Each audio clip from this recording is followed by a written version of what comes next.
आपको बता दें कि देश दूध उत्पादन के मामले में दुनिया भर में नंबर 1 पोजीशन पर है, जबकि हर साल दूध उत्पादन के मामले में भारत आगे चलता चला जा रहा है। हालांकि भारत का दूध उत्पादन ज़्यादा इसलिए भी है क्योंकि यहाँ पशुओं की संख्या ज़्यादा है। वहीं दूसरी ओर एक्सपर्ट का कहना है कि जितने ज़्यादा पशु भारत में हैं, अगर वो अच्छी क्षमता के बाद यहाँ से लीजिए से दूध का उत्पादन करें तो फिर भारत कभी भी दूध उत्पादन में दूसरे स्थान पर नहीं आएगा।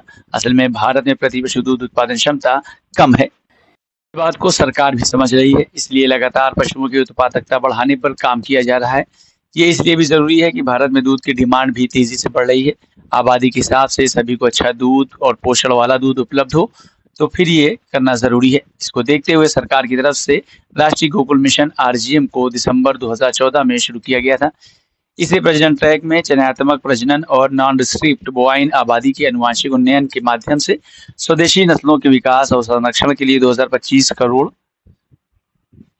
रुपए के परिव्यय के साथ शुरू किया गया था।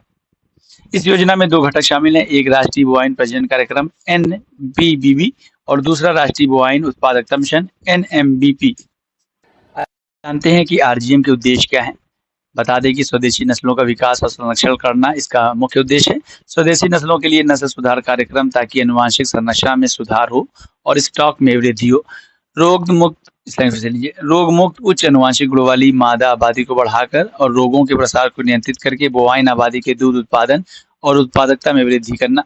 गिर, साहिवाल, राठी, दिगोनी, थारपारकर, लाल सिंधी और लाल सिंधी के बाद यहाँ से लीजिए जैसी लाल सिंधी के बाद और जो बोले हटा दिए, यहाँ से लीजिए जैसी उत्कृष्ट स्वदेशी नस्लों का उपयोग करके नॉन डिस्क्रिप्ट पशुओं का उन्नयन करना।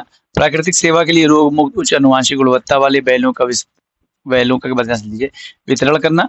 उच्च आनुवंशिक गुणवत्ता वाले जर्म प्लाज्म का उपयोग करके एआई या प्राकृतिक सेवा के जरिए सभी प्रजनन योग्य मादाओं को संगठित कर प्रजनन के तहत लाना।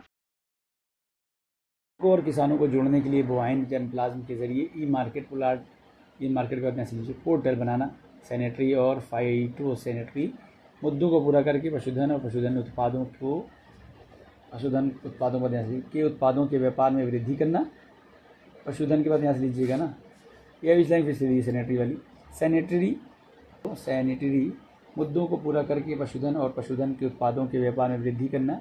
जीनोमिक्स का प्रयोग करके कम के बाद यहाँ से लीजिए उम्र के आनुवंशिक योग्यता वाले प्रजनन बैलों का चयन करना। सरकार का मानना है कि यदि इन 10 पॉइंट्स पर काम कर लिया जाए तो फिर दूध उत्पादन